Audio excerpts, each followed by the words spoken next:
On m'avait dit que certaines pierres ne devaient pas être trouvées. 10 ans plus tard, je comprends pourquoi.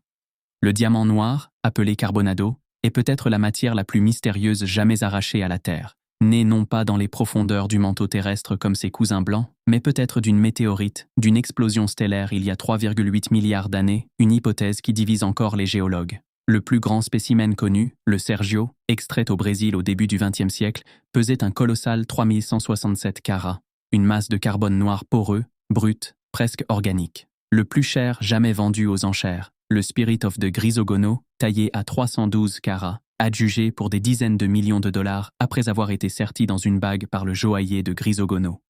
On ne les trouve pas partout. Les gisements naturels de carbonado se concentrent essentiellement dans 2 zones du monde, l'État de Bahia au Brésil et la République centrafricaine, 2 terres pauvres, instables, saignées par des trafics que j'ai moi-même documentés sur le terrain. Et voilà le paradoxe obscur de cette pierre. Contrairement au diamant classique, elle n'est quasiment jamais vendue brute en haute joaillerie.